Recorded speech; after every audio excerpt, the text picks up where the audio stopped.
नमस्कार, मैं आदर्श और आप देख रहे हैं द यूपी खबर।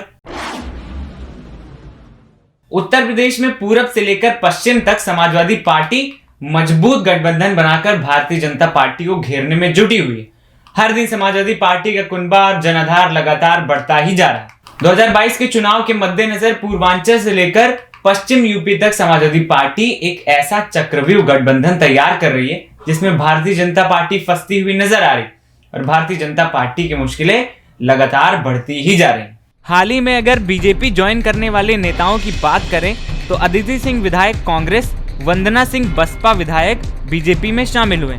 इससे पहले तकरीबन 5 एमएलसी सपा के और कांग्रेस के पूर्व केंद्रीय मंत्री जितिन प्रसाद बीजेपी ज्वाइन कर चुके हैं। बाकायदा बीजेपी नेताओं से सौदा करती हैं प्रलोभन देकर, जितना बड़ा चेहरा उतना बड़ा पद। जैसे जितिन बड़ा चेहरा थे तो उनको मंत्री बनाया। बीजेपी की सोच है कि बड़े नेताओं को तोड़ो और उन चेहरों को उनके कार्य क्षेत्र और उनकी जातियों से इस्तेमाल करो। कानून व्यवस्था को लेकर तमाम विपक्ष की पार्टियां भारतीय जनता पार्टी पे वार करती हुई नजर आ रही हैं।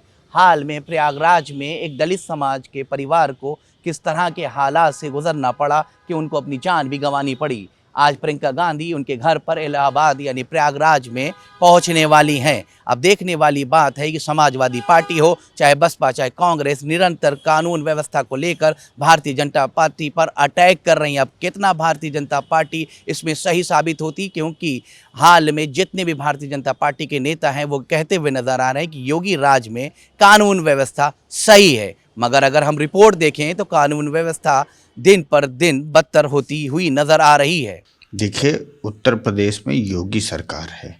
यहाँ कोई भी गुनाहगार गुनाह कर कर बच नहीं सकता।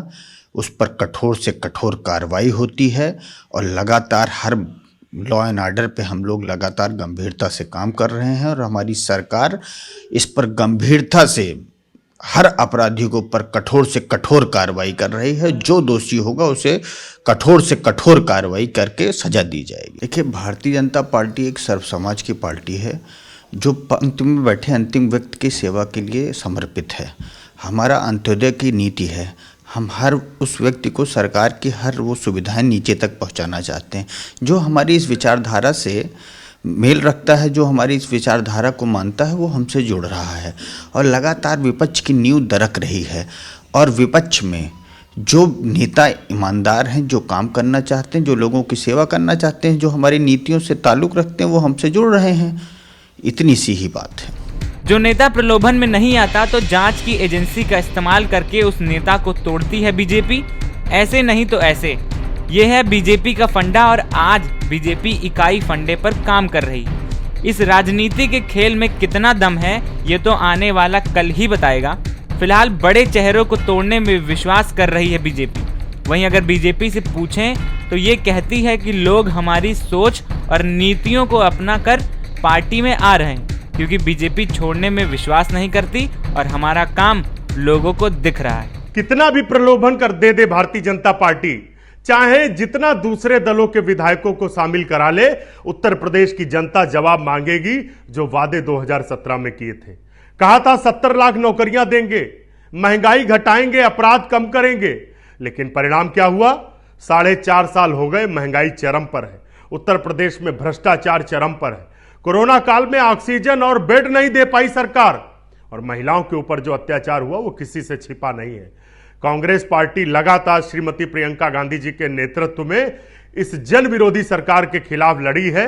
भाजपा सरकार चाहे जितनी तानाशाही कर ले, उसको हर हालत में उत्तर प्रदेश की जनता हराने का मन बना चुकी है।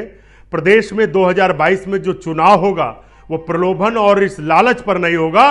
उत्तर प्रदेश में महंगाई के मुद्दे पर चुनाव होगा, उत्तर प्रदेश में भाजपा सरकार की असफलताओं के मुद्दे पर चुनाव होगा और उत्तर प्रदेश में कांग्रेस की जो प्रतिज्ञाएं हैं उन पर चुनाव होगा। राजनीति में हमेशा इस बात को जरूर कहा जाता है कि सत्ता, सरकार, संगठन साम दाम दंड भेद से चलते हैं, लेकिन बीजेपी ने इस लेयर को, इन मापदंडों को क्रॉस कर दिया। बीजेपी ने जिस तरीके से राजनीति की है, ईडी, सीबीआई और डरा के, फोन टेप करके, लोगों को धमका के, जिस तरीके से प्रलोभन देके राजनीति शुरू की है, मुझे नहीं लगता है कि कोई राजनीतिक दल इस तरह कर पाएगा। बीजेपी को, आरएसएस को ये भली भांति पता है कि उनकी विचारधारा में वो जुड़ाव नहीं है, वो लगाव नहीं है, वो अभिभूत नहीं महसूस होती है कि लोग उनकी विचारधारा से जुड़े। लेकिन ये बात बिल्कुल सत्य है कि प्रलोभन देके, करोड़ों रुपए देके विधायक, अरबों रुपए देके विधायक तोड़ लेना, अपनी सरकार बना लेना, ये सारी चीज़ें निश्चित तौर पे बीजेपी इसमें मास्टरी और पीएचडी कर चुकी है। लेकिन इसका भी टेस्ट जनता ने ले लिया है। समय अब वो है कि बीजेपी को ये प्रलोभन वाली, छल बल वाली राजनीति को जनता नकार रही है, सिरे से नकार रही है, और समय आने पे उसके परिणाम उत्तर प्रदेश नहीं अपितु उत्तर भारत के 5 राज्यों के चुनाव के अकॉर्डिंग उसको परिणाम मिलने जा रहा है। जांच एजेंसियों के माध्यम से तोड़फोड़ की राजनीति पे है भारतीय जनता पार्टी। हाल में अदिति सिंह कांग्रेस से, वंदना सिंह आजमगढ़ से तोड़कर भारतीय जनता पार्टी ले आई है। बहुत से विधायक, बहुत से एमएलसी दूसरी पार्टियों को दिन पर दिन भारतीय जनता पार्टी अपने में विलय करा रही है। अब देखने वाली बात है कि प्रलोभन, लालच और तोड़फोड़ की राजनीति से क्या आने वाले कल में 2022 के चुनाव में अपना परचम भारतीय जनता पार्टी लहरा पाती है या नहीं लहरा पाती है। कैमरा पर्सन राजकुमार के साथ रजा अब्बास, द यूपी खबर। भाजपा चाहे जितने दावे कर ले, लेकिन समाजवादी पार्टी जिस तरीके से मजबूत समीकरण बनाने में जुटी हुई है, ऐसे में भारतीय जनता पार्टी की मुश्किलें बढ़ रही। फिलहाल आज की इस खबर में इतना ही। बाकी खबरों के लिए बने रहें द यूपी खबर के साथ। नमस्कार।